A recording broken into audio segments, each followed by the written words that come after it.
힘든 것 같아요. 어제도 한 잠을 2시간 잤나요? 오늘 또 설교 주제 자체가 좀 쉽지 않습니다. 좀 설교를 쉽게 하는 게 목표인데 아직은 그게 잘 안 되는 것 같아요. 사실 이거보다 더 큰 문제는 요즘 내 코로나 위기를 겪으면서 드는 생각이 세상이 점점 살기 힘든 곳이 되어간다 하는 것입니다. 옛날에는 안 그랬던 것 같아요. 이 정도는 아니었는데 여기서 이제 세상이라고 하는 것은 우리의 이 삶의 무대, 우리가 사는 환경을 이야기를 합니다. 최근에 예를 보더라도 미세먼지, 대기오염 때문에 코로나 오기 직전 작년까지도 우리가 마스크 쓰고 굉장히 뭔가 달라진 환경 속에서 살고 있습니다. 점점 세상 살기가 우리가 사는 곳이 힘든 곳이 되는 것 같아요.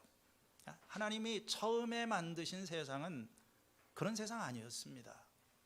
아름다운 세상이고 참 좋은 세상이다. 우리가 성경을 보면 하나님께서 세상을 만드시고 6번에 걸쳐서 좋았더라, 보시기에 좋았더라, 기능적으로나 어떤 미적으로나 여러 가지 많은 면에 있어서 정말 하나님께서는 세상을 아름답게 만드셨다, 그렇게 이야기를 합니다. 그런데 왜 이 세상이 이처럼 굉장히 살기 힘들고 문제가 많고 엉망이 되었을까? 오늘 읽은 이 창세기 2장과 3장이 이어지는 말씀은 이러한 질문에 대한 답변을 제공하고 있다고 할 수 있습니다. 창세기에는 이 천지 창조에 관한 이야기가 2개가 나와 있습니다. 1장 1절에서 2장 3절까지 첫 번째 창조 이야기, 2장 4절에서부터 마지막 절까지는 어떤 두 번째 창조의 이야기입니다. 창세기 1장의 첫 번째 창조는 뭐라고 할까요? 이 천지 창조의 그 웅장한 그 스케일, 그 와이드 스크린에다가 이 창조의 어떤 그 전경을, 이 파노라마를 쫙 시작부터 빛을 만들고 또 별을 만들고 바다를 만들고 하면서 나중에 동물을 만들고 사람을 만들기까지 이렇게 쫙 웅장한 전경 파노라마를 보여주는 겁니다. 반면에 오늘 우리가 읽은 2장의 말씀은 인간 창조에 초점을 맞추고 있어요. 창세기 1장에서 간단히 언급이 되었던 하나님이 인간을 만드셨다 하는 이야기를 거기에다가 초점을 맞춰가지고 이걸 확대해서 아주 구체적으로 자세하게 또 새로운 관점에서 보여주고 있는 것입니다. 이렇게 마치 그 카메라의 이 앵글을, 이 줌을 이렇게 초점을 딱 맞추고 그 부분을 확대해서 보여주는 것처럼 인간 창조에 초점을 맞추고 있는 것입니다. 오늘 우리가 읽은 이 말씀의 5절에서 7절은 인간을 창조하게 된 배경과 그 과정을 이렇게 묘사를 하고 있습니다. 5절 말씀은 이 사람을 만들시기 이전에 땅의 상태를 묘사를 합니다. 5절에 주 하나님이 땅 위에 비를 내리지 않으셨고 땅을 갈 사람도 아직 없었으므로 땅에는 나무가 없고 들에는 풀 한 포기도 아직 돋아나지 않았다. 조금 표현이 우회적으로 되어 있지만 여기 보면은 없는 것이 4가지가 없는 것이 나와요. 4가지가, 싸가지가 없다고 하나요? 첫 번째 이 2가지가 그 마지막에 나오는데 어떤 그 나무가 없었고 땅에는 나무가 없었고 들에는 풀이 없었다. 풀이 한 포기도 없었다. 이 나무라고 하는 것은, 나무나 풀이라고 하는 것은 인간의 생존에 필수적인 그런 요소들입니다. 여러분, 그 나무가 없고 풀도 없는 아주 메마르고 그 황량한 그런 곳, 그런 거 어느 곳이 떠오릅니까? 정말 이것은 그 인간이 살 수 없는 그런 거주하기 어려운 땅. 마치 우리가 가끔 화성 사진을 보여주면 아주 황량한 그런 어떤 메마른 땅에 이 나무가 없고 풀이 없는 그런 곳입니다. 근데 왜 나무도 없고, 이건 인간이 거주할 수 없는 곳이에요. 왜 그것에 그렇게 되었느냐? 이유가 그 앞에 나와 있죠. 두 가지가 없어서 그래요. 하나는 물 공급이 이루어지지 않았고, 또 다음으로는 땅을 경작하게 될 사람이 없었다. 여러분이 농사를 짓고 또 초목이 자라나려고 하면 비가 와야 되는데 하나님께서 비를 내리지 않으셨다고 합니다. 그러나 사실은 조금 더 실제적인 문제는 사람이 없었어요.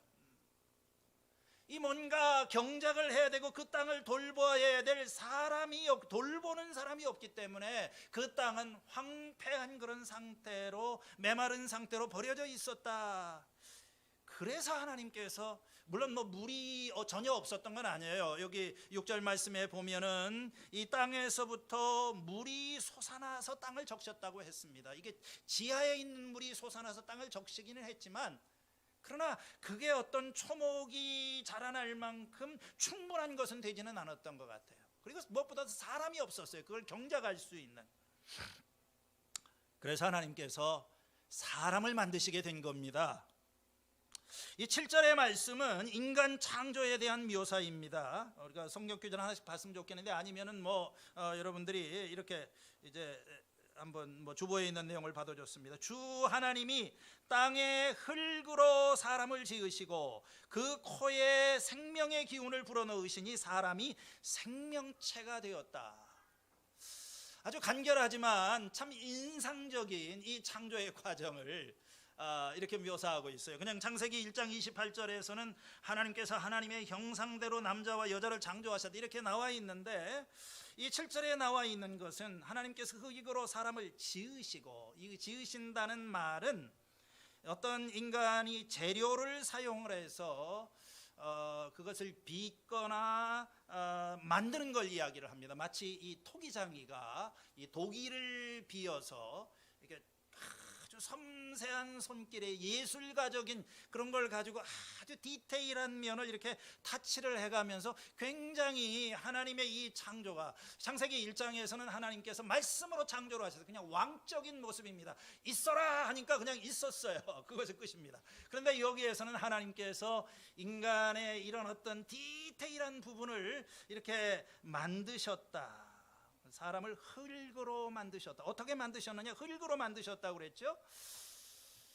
무엇으로 만드셨느냐? 여기 땅의 흙으로 사람을 만드셨다.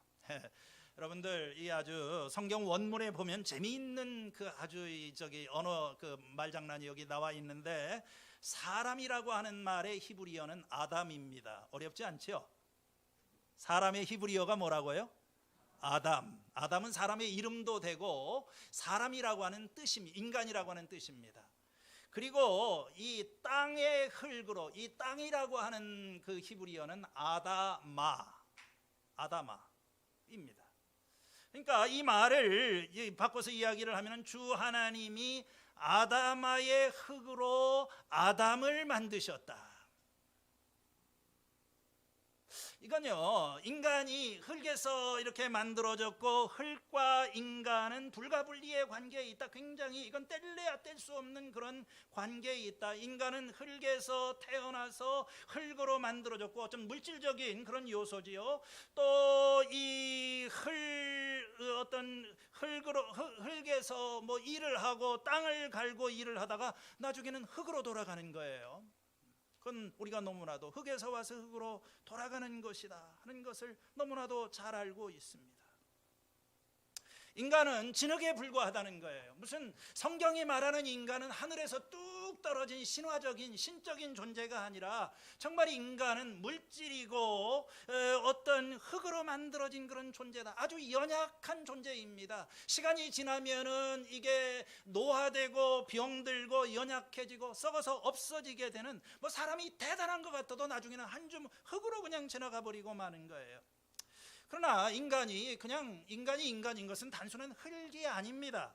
그 흙에 생명이 있다고 하는 거예요. 어떻게 생명이 있게 됐습니까? 하나님께서 이 흙으로 만들어진 형상의 코에다가 그 생명의 기운을 불어넣으시니 사람이 생명체가 되었다. 자, 여러분 그게 누구의 책이 유발 하라리의 책이 됐건 누가 됐건 간에 생명이 뭐고 생명이 어디서부터 왔는가?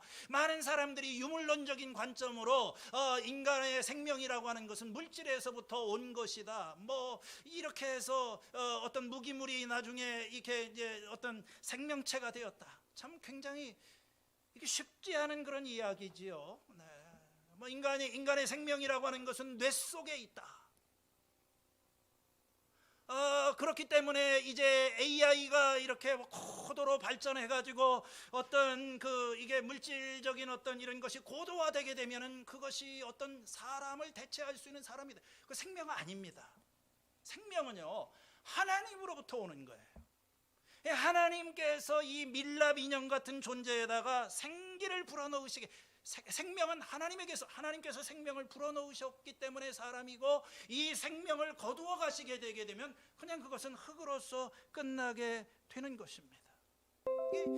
인간은 이런 면에 있어서 굉장히 특별한, 물론 동물도 다 생명이 있고 하나님께서 생명체가 되게 하셨어요. 그러나 인간은 굉장히 독특합니다. 인간을 만드시게 될 때는 코에다가 생기를 불어넣으셨다고 그랬어요. 마치 남자와 여자가 얼굴과 얼굴을 맞대고 키스를 하면서 후 하고 굉장히 어떤 친밀한, 누구를 만들 때 이렇게 하겠습니까? 하나님께서는 인간을 만들 때 그걸 놓고 아주 가까이에서 이 숨을 불어넣는다고 하는 것은 하나님 자신을 불어넣는 거예요.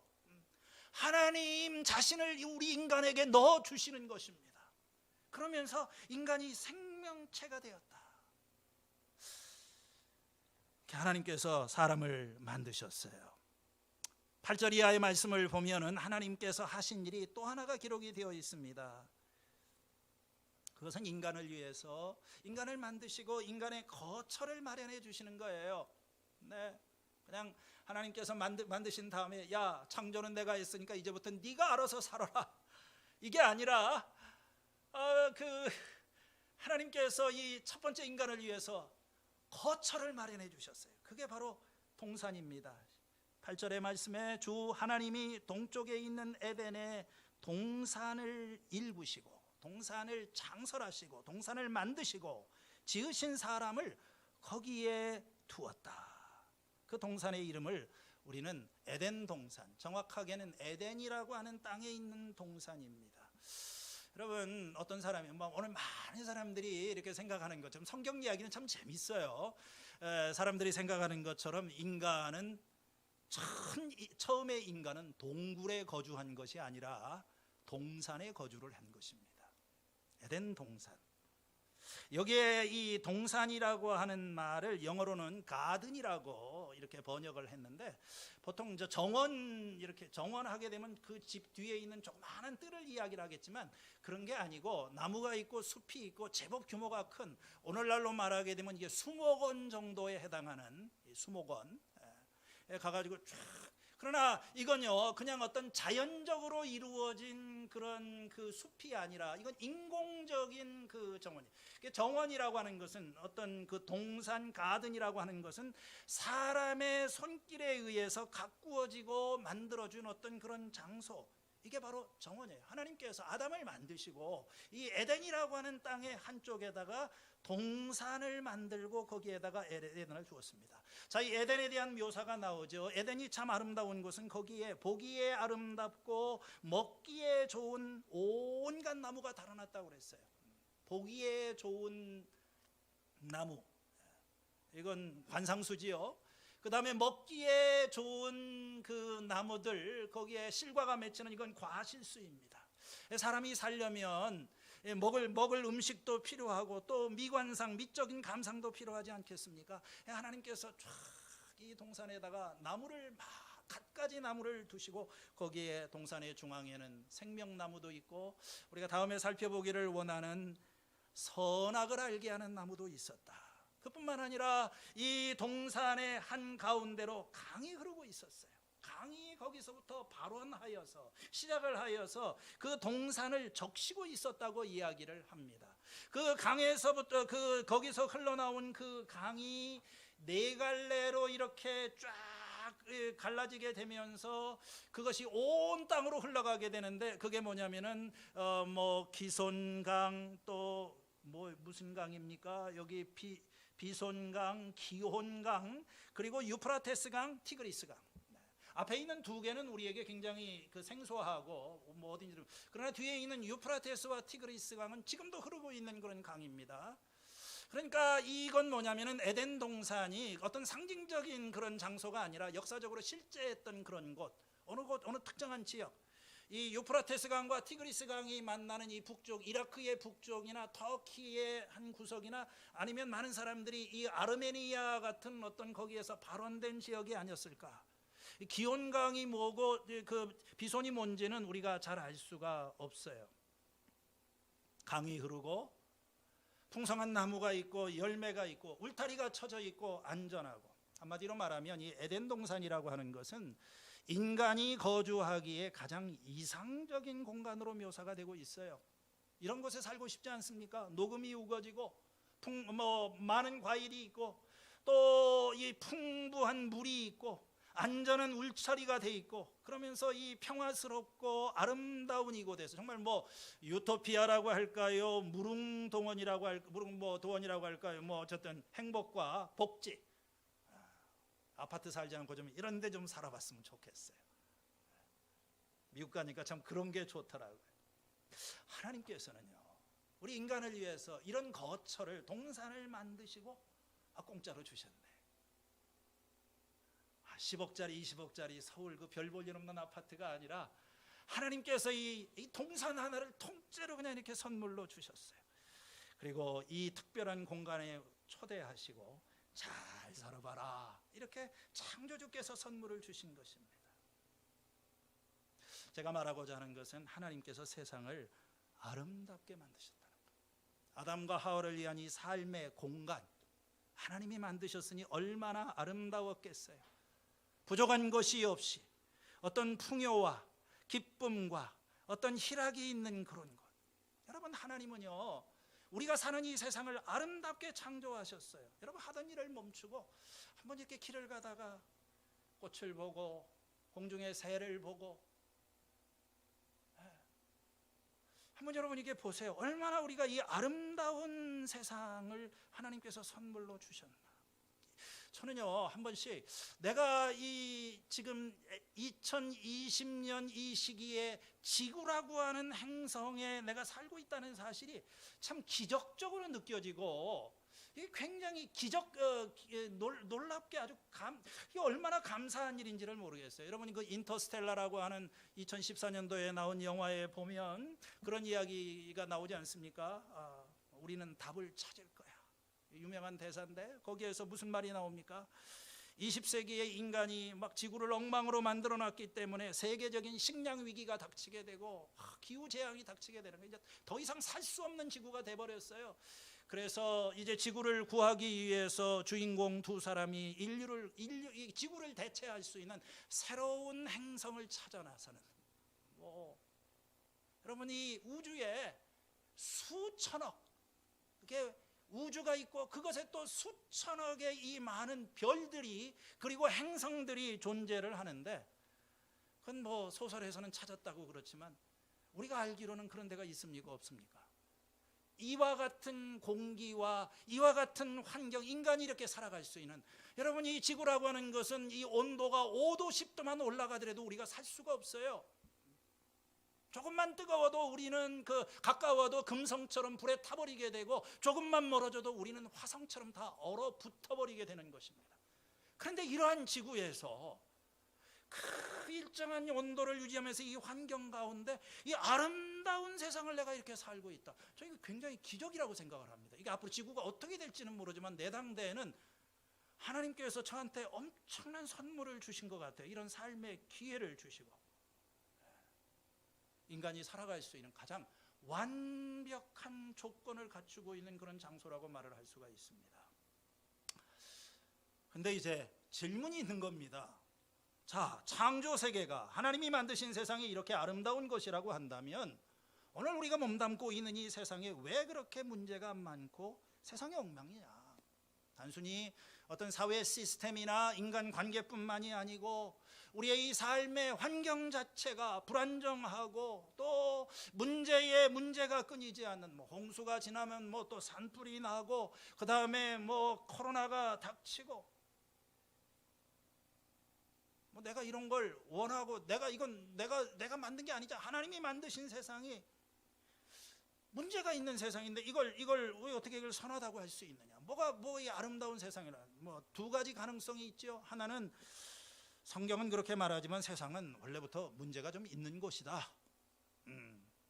하나님이 만드신 창조 세계가 좋은 건 사실인데 생각만큼 완전한 것은 아니다. 그러니까 한 번씩 이렇게 지진도 일어나고 쓰나미도 닥치고, 그건 우리 잘못이 아니고, 그렇지만 또 하나님께서 우리 인간에게는 지혜도 주시고 능력도 주시고 또 하나님께서 은혜를 주셨으니까 또 살아올 수 있도록 해주셨으니까 그게 은혜다, 이렇게 생각할 수 있습니다. 더 중요한 가능성은 하나님 만드신 세상에 어떤 일이 일어난 거죠. Something happened. 세상이 망가진 겁니다. 그게 이제 창세기 3장에 나오는 이야기입니다. 아담이 선악과를 먹고 타락을 한 다음에 3장 17절 18절에 보면 하나님께서 이렇게 말씀하십니다. 이제 땅이 너 때문에 저주받을 것이다. 너는 죽는 날까지 수고를 하여야만 땅에서 나는 것을 먹을 수 있을 것이다. 땅은 너에게 가시덤불과 엉겅퀴를 낼 것이다. 너는 들에서 자라는 푸성귀를 먹을 것이다. 너는 흙에서 나왔으니 흙으로 돌아갈 것이다. 이거 정확하게 2장에 나와 있는, 흙에서 나온 것은 흙으로 돌아가게 되고 그 땅에서는 가시와 엉겅퀴가 나게 되고 역전이 이루어지는 거죠. 여러분, 죄가 인간의 삶의 환경 전체에 영향을 미친 것입니다. 우리 인간들이 하나님을 거역하고 하나님에게 반항하였을 때 그 불순종과 타락이 이 물리적인 환경 전체에 영향을 미치게 되었다는 거예요. 그래서 자연과 인간은 더 이상 조화로운 관계가 아니라 어떤 적대적인 관계가 되었습니다. 그래서 인간이 굉장히 열심히 일을 하고 수고를 하지만 땅이 열매를 내주지를 않는 거예요. 어제 저 남국진 목사님 만나가지고 이분이 요새 저쪽에 충청도 어디 구례에서 옥수수도 심고 또 이렇게 초보 농사도 좀 쳐보는데 어떠냐고 그러니까 벌레가 와서 다 막아버렸대요. 농사를 열심히 하려고 하니까 홍수가 나가지고 다 쓸어버려. 이게 도대체 이 자연이 그냥 으르렁거리고 있다가 다 쓸어가 버리는 것 같아요. 왜 세상이 이렇게 됐을까? 옛날에는 안 그랬던 것 같아요. 갈수록 이게 그게 뭐냐면요, 인간의 어떤 탐욕, 성경이 죄라고 말을 하는, 더 많은 것을 추구하려고 하는 지칠 줄 모르는 욕망, 무슨 수를 써서라도 자원을 확보하고 더 많은 것을 차지하려고 하는 인간의 이 무절제한 어떤 욕망, 자연을 훼손하고 또 자신의 어떤 기호를 위해 가지고 동물을 잡아 죽이고 또 새를 잡아 죽이고, 이것 때문에 이 세상 자체가 망가져가고, 여러분이 코로나 우리 지금 이렇게 난리를 떨고 있는 이게 다 알고 계시죠? 인간이 자신의 욕망을 충족시키기 위해서 자연을 파괴한 결과로 동물들이 사는 야생과 인간들이 사는 마을의 경계선이 무너지면서 서식지가 파괴되면서 동물에게만 있던 바이러스가 인간에게로 옮아오는 인수 공통 질병이 코로나 바이러스입니다. 인간의 죄가, 인간의 탐욕이 대기를 오염시키고 또 오존층을 고갈시키고 땅을 점점점 황폐한 곳으로 만들고 생물의 종들은 점점점 이렇게 줄어들고, 죄입니다. 인간이 죄를 짓고 이 죄와 탐욕의 이게 죄가 있을 때 이 세상은 점점 힘들어지는 거예요. 데이비드 웰즈라고 하는 사람이 얼마 전에 나온 책인 것 같아요. 몇 달 전인 것 같은데 쓴 책에 2050 거주 불능 지구라고 하는 책이 있어요. 이 제목만 들어도 좀 섬뜩합니다. 부제가 붙어 있는데 한계치를 넘어서 종말로 치닫는 21세기 기후 재난 시나리오. 거주불능의 그 지구다. 이 책에 이해하게 되면 지구는 지금까지 생성 이래로 모두 5차례의 대멸종, 거의 한 70~80%가 멸종하는 그런 일을 겪었는데, 뭐 4억 5천만 전에, 1억 2천만 전에, 뭐 또 1억 3천만 전에, 이렇게 한 4차례의 대멸종이 이루어졌는데, 그 주된 원인이 이산화탄소가 지구의 온도를 5도 상승을 시키면서 시작이 되었다고 합니다. 그러면서 이 메탄가스가, 온실가스가 이렇게 가속화되게 되면서 일부 종을 제외하고 모든 생명체가 죽음에 이르게 되었다. 안타깝게도 오늘날 인류는 그때보다 훨씬 많은 이산화탄소를 대기 중에 마구 배출하고 있다. 그 속도가 빨라져서 뭐라고 얘기하는지 아세요? 현재 대기 중에 있는 탄소의 절반 이상이 지난 30년 동안에 배출된 거라고 합니다. 놀랍죠? 지구의 온도가 점점 올라가게 되고 기후협약을 맺어가지고 이 온도를 하여간 2100년이 되게 되면은 한 2.5도 내지 3도 선에서 어떻게 제한을 해보려고 하는데, 이게 5도 이상으로 올라가게 되면은 이제 지구가 심각한 상황이 된다는 거예요. 뭐 빙하가 녹아내리고 산불은 치솟고 갈증과 가뭄이 있고 바다에는 시체가 쌓이게 되고 시스템이 붕괴되고. 스티븐 하킹 박사는 이렇게 경고를 하였습니다. 지구온난화 수준이 돌이킬 수 없는 티핑 포인트에 근접했다. 트럼프의 파리 기후협정 탈퇴 결정은 벼랑 끝에 있는 지구를 밀어 넘어뜨릴 것이다. 금성처럼 그 기온이 250도까지 치솟게 되는 것은 물론 매일 황산비가 내리는 지구를 맞이하게 될 것이다. 참 이 사람이 뉴욕 그 어떤 매거진에다가 기자거든요. 한번 여러분들이 기회가 되면, 뭐 사실 읽고 싶지도 않을 만큼 끔찍한 얘기고, 또 이게 뭐 맞을지 안 맞을지 제가 예언자가 아니니까 잘 모릅니다. 우리는 미래를 알 수는 없어요. 뭐 생각보다 잘 될 수도 있습니다. 언제나 우리는 방법을 찾아왔기 때문에 앞으로 이 하나님의 은혜, 그리고 우리 인간들의 어떤 창의적인 접근으로 우리를 괴롭히고 있는 이 코로나의 문제, 또 기후의 문제, 뭐 환경의 문제, 이런 것을 해결해 나갈 수 있을지도 모르겠어요. 그러나 그냥 이 상태로 우리가 나아가게 되면 이 세상은 거주불능의 시대가 될 것에 장소가 될 것이다 하는 말은 사실인 것 같습니다. 어떻게 해야 될까요? 어떻게? 제가 오늘 참 이 설교를 굉장히 고민을 한 달 이상 계속 이 책 저 책 보면서 오늘 무슨 말씀을 이렇게 해야 되나, 평소에 안 하던 얘기를 하는데, 자, 이게 우리의 삶의 현실이고 이것이 우리 앞에 있는 가능성이라고 한다면, 여러분, 삶의 환경이 무너지고 이 세상, 이 무대 자체가 훼손이 되게 되면 여러분이 똑똑하고 잘 살고 공부 열심히 하고 무슨 30년 후에 2050년 중에 거주불능에 숨도 못 쉴 만한 이 우주가 파괴되면 굉장히 심각하겠죠. 사실은 심각한 겁니다. 그러나 우리는 심각하지 않게 눈앞에 있는 문제만 보고 살다가 지금 이런 상황이 된 것입니다. 첫 번째, 우리는 하나님이 지으신 창조 세계에 대한 올바른 신학을 정립해야 됩니다.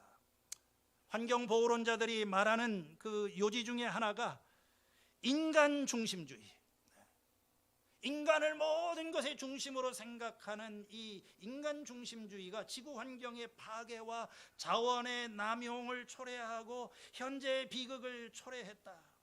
어떤 학자는 말을 합니다. 특히 기독교, 세상에 나타난 가장 인간 중심적인 종교이고 나머지 피조물들을 열등하게 여기고 소모용으로 간주하는 그런 결과를 기독교가 초래했다. 뭐 어떻게 보면 맞는 말인 것 같아요. 기독교는 인간주의, 우리도 하나님께서 인간을 만드시고 이 세상의 모든 것은 인간을 위해서 존재하고 인간은 창조의 면류관이고, 그러니까 인간은 다른 피조물과는 전적으로 구별되는 그런 존재이고, 여기에다가 하나 더해지는 것이 뭡니까? 인간은 정복하고 다스리라고 이야기를 했어요.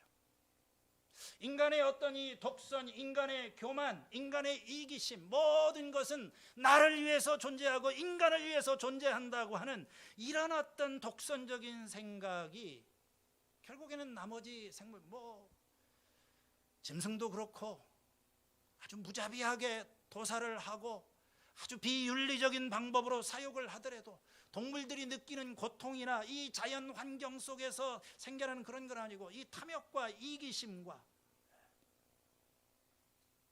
성경은요 인간이 중요하죠.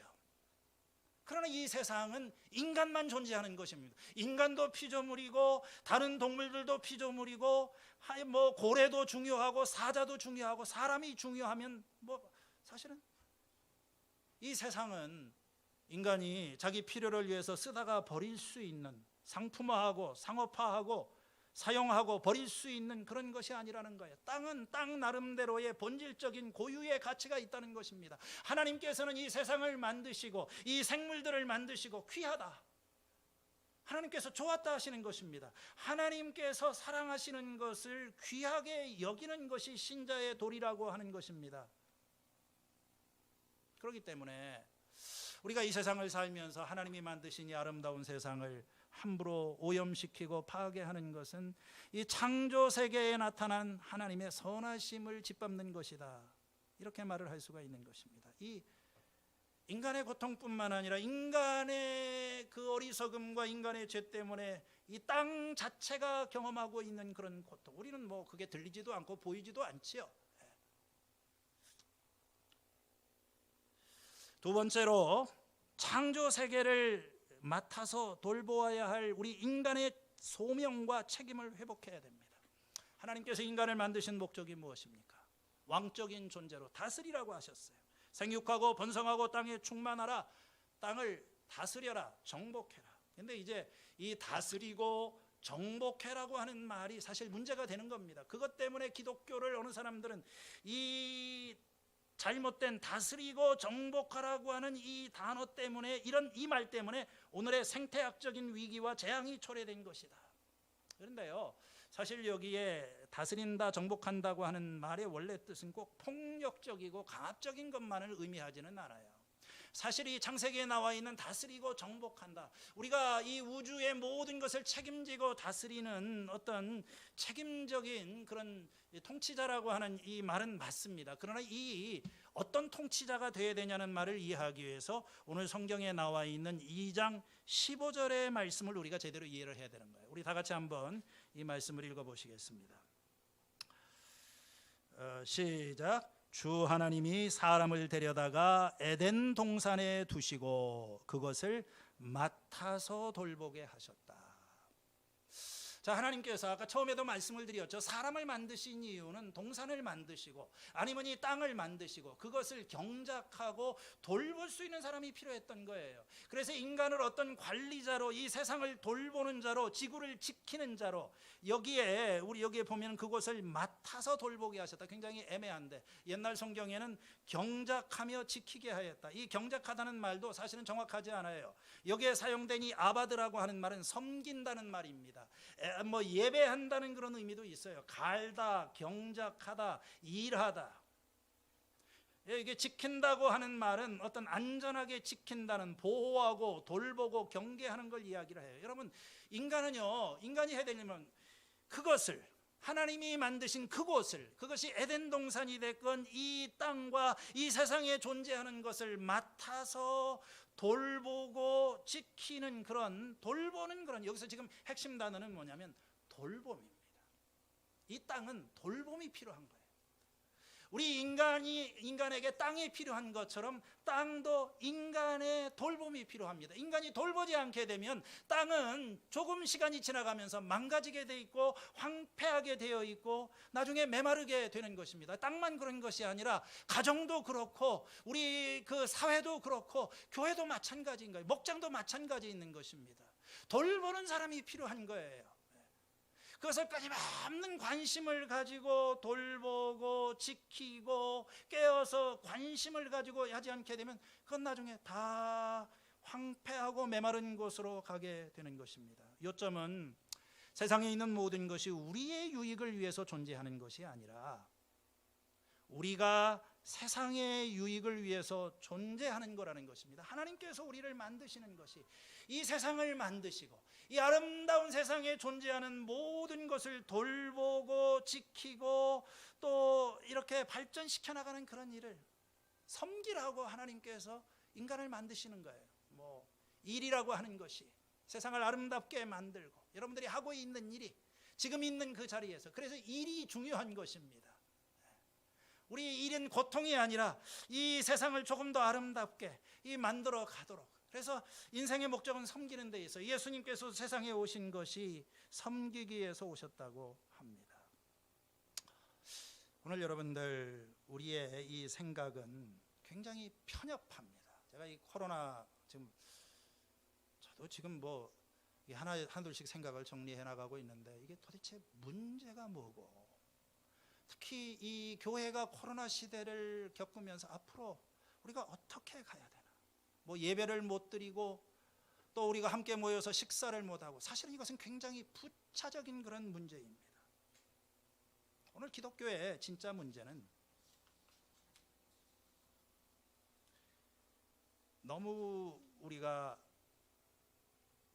개인의 문제에 집착하고 어떤 이기심과 탐욕에 사로잡혀 있고, 모든 것이 나를 중심으로 돌아가고 나를 위해서 모든 것 살아가는 이 문제가 해결이 안 되는 거예요.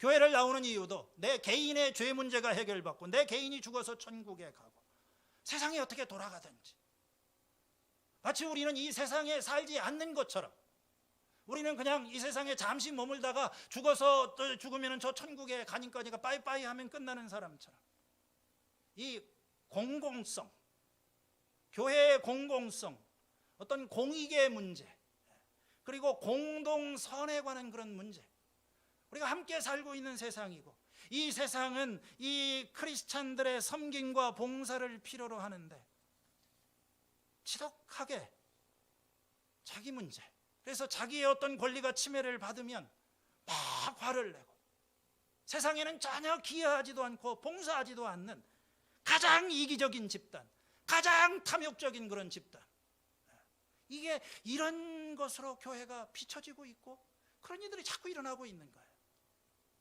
이게 사실은 코로나 위기보다 더 중요한 위기인 것입니다. 우리의 모든 것은 나에게서 시작이 돼요. 개인에게서 시작이 되고, 그걸 좀 확대하면 가정이 되고, 그거보다 조금 나아가면 교회를 생각하고, 그리고 이제 세상을 생각하다가 나중에 천국으로 가는 것입니다. 성경은 그렇게 얘기를 하지 않아요. 성경은 창조에서 시작을 합니다. 하나님께서 이 세상을 창조하시고, 이 창조하신 세상이 잘 되기를 하나님께서 바라시고, 그 잘 되게 하시려고 사람을 만드셨고, 그래서 망가졌기 때문에 이 망가진 창조 세계를 회복하기 위해서 사람을 부르시고, 하나님께서 사람을 세우시고 사람을 통해서 일해서, 맨 마지막에 가게 되면 궁극의 목적이 뭡니까? 이 창조 세계가 회복이 되는 거예요. 오늘 우리가 살고 있는 이 세상은 심하게 망가져 있는 그런 세상입니다. 여러분도 알고 저도 알고 있어요.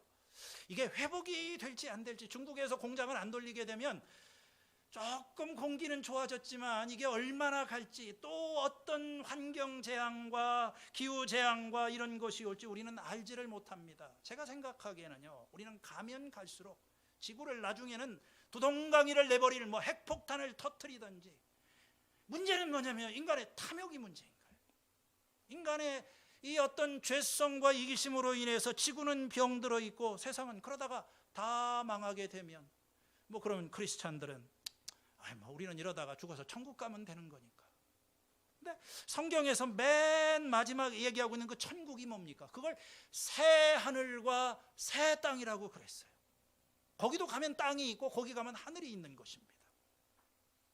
그 새 하늘과 새 땅은 지구를 폐기해버리고 우리 먼 곳으로 가는 것이 아니라, 많은 성경학자들은 그 하나님의 나라가 이 땅에 임하게 될 것이라고 이야기를 합니다. 마지막 때가 되게 되면 하나님께서 이 땅에 오염된 것을 정화시키시고, 이 땅에 그 어떤 병들고 이 부패한 그런 것들을 다 정화해서 처음의 에덴 동산처럼. 그래서 요한계시록 22장에 보면 거기에 하나의 동산이라고도 볼 수 있고 또 도시라고도 볼 수 있는 그것이 있죠. 나는 새 하늘과 새 땅을 보았습니다. 이전의 하늘과 이전의 땅은 사라지고 바다도 없어졌습니다. 그 하늘에서부터 내려오는 예루살렘과 그 하나님의 새로운 것은 에덴 동산을 이렇게 생각나게 해요. 거기에 생명의 수정 같은 강이 흐르고 강의 주변에는 생명나무가 있어서 그 열매와 잎이 저주받은 이 세상을 치료하게 되는, 이 물론 상징적인 그런 언어죠. 다시는 눈물이 없고 위협이 없고 고통이 없는 그런 세상, 나 개인이 혼자 성실하고 그게 아니라 이 삶의 환경 자체를 다시는 우리가 자연재해나, 지금은 우리가 그 과정 속에 있어요. 아직은 우리가 불완전한 그런, 그게 인간의 죄가 됐건 시스템적인 문제건 좋은 세상이지만 완전하지 않은 그런 세상에 살고 있습니다. 그러니까 에덴 동산도 사실은 에덴으로 돌아가는 게 아닙니다. 에덴도 완벽한 장소가 아니에요. 에덴에 유혹이 있었고 죄가 있었고 타락의 가능성이 있었고 시스템적인 거기에 어떤 불완전성이 내재하고 있었어요. 이런 세상에서는 우리가 하나님이 주시는 그런 천국이 없어요. 그래서 하나님께서 우리들에게 새하늘과 새 땅을 약속하십니다. 언제까지 이렇게 살 수는 없잖아요. 그러니까 하나님께서 우리의 실수로, 우리의 잘못으로 망가진 이 세상을 다시 새롭게 하셔서 새 땅을 만드시고 새 하늘을 만드시고, 그렇게 돼야지만 거기 살고 있는 우리도 정말로 새로운 삶을 살아가고 그게 하나님 나라가 될 수 있다. 이건 우리의 소망이지요. 소망입니다. 여러분, 우리에게는 꿈이 있습니다. 고통이 없고 눈물이 없고 죽음이 없는 그곳, 하나님의 진정한 이 생명을 경험할 수 있는 그런 장소, 우리는 그곳을 향해서 가고 있어요. 또는 저는 그 나라가 올 줄로 분명히 믿습니다. 그럼 그때까지 우리는 어떻게 해야 될까요? 어차피 하나님께서 오셔서 다 하실 거니까 나는 여기서 그냥 하고 싶은 거 하고 내 욕심 차리고, 그건 아니죠. 그건 아니죠.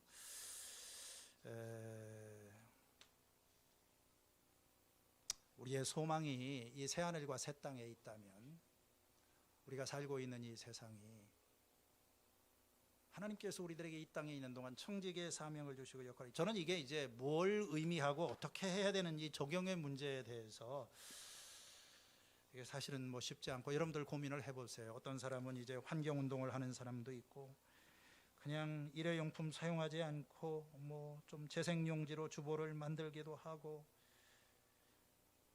세상 사람들은 참 이런 거에 관심이 많아요. 그런데 이 보수적인 교회들, 이 복음적인 교회는 대개 이런 문제에 굉장히 무관심합니다. 그래서 저도 마찬가지고요. 그 얘기는 뭐냐면 나 말고는 다른 데 관심이 없는 거예요. 세상이 어떻게 돼가고 있고, 플라스틱 통으로 함부로 배출이 되면서 지구가 그냥 둥둥둥 플라스틱 섬이 생겨서 그걸 또다시 내가 들이마시는, 이렇게 하면서 이게 우리의 후손들에게 그런 피해가 돌아가고, 이런 데에 대해서 아무런 의식도 없고 책임도 없고, 이게 오늘 우리가 서 있는 삶의 현주소고 교회가 서 있는 자리가 아닌가. 복음이 무엇입니까?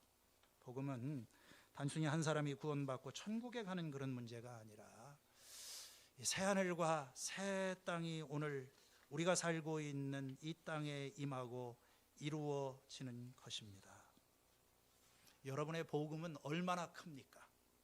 여러분의 복음은 어디 나에서 시작해서 나로 끝나고 있습니까? 내 가정이 시작해서 나로 끝납니까? 오늘 이 창세기의 말씀을 보시면서 정말 이 시기에 우리가 크리스찬으로서 고민해야 될 문제, 또 하나님이 주시는 음성을 듣고 하나님께서 우리에게 맡겨주신 이 세상, 이 환경, 지구, 그리고 사람들, 이 사람들을 변화시키고 새롭게 하는 일에 여러분과 제가 쓰임받고 또 성장해 갈 수 있기를 주님의 이름으로 축원을 드립니다.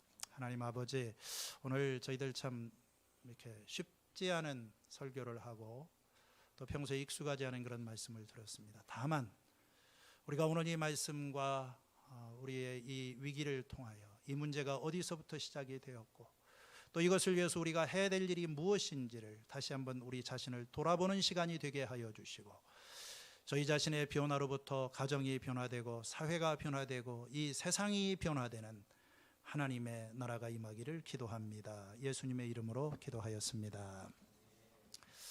네.